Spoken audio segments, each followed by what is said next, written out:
ఈ వీడియోలో మనము వేలు యొక్క పరిమితి అంటే ఫస్ట్ మనం గురువేలు గురించి తెలుసుకుందాం. గురువేలు శనివేలు కన్నా పొడవుగా ఉంటే వారు అందరిపైన అధికారం చెలాయించాలనేసి కోరిక కలిగి ఉంటారు. వీరు ఇతరుల అభిప్రాయ భేదాలతో తెచ్చుకుంటూ ఉంటారు. ఒకరి అభిప్రాయానికి వత్తాసు పలకరు. గర్వము అహంభావం కలిగి ఉంటారు. అదే విధంగా గురువేలు మధ్యవేలుతో సమానమైన పొడవు కలిగి ఉంటే అత్యాశను, ఉన్నతమైన కోరికలను, అధికార వాంఛనను తెలియచేస్తుంది.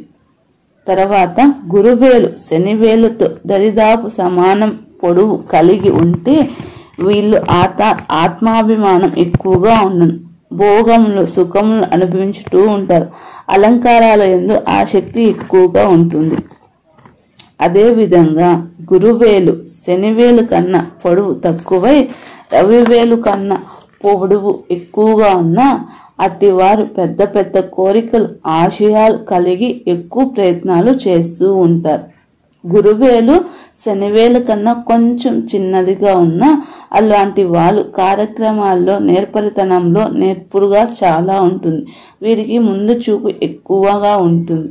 గురువేలు బాగా చిన్నదిగా రవివేలు కన్నా చిన్నదిగా ఉన్న వారికి పిరికితనం ఎక్కువ. కార్యక్రమాలు ఏమి చేయమన్నా వాళ్ళు చెయ్యరు. స్వభావం ఎక్కువగా ఉంటుంది. అంటే వాళ్ళు ఏ కార్యక్రమం చేయన్నా వెనుకంజ వేస్తూ ఉంటారు. మీకు ఈ వీడియో నచ్చితే ఒక లైక్ చేసి మన ఛానల్ని సబ్స్క్రైబ్ చేసుకోండి.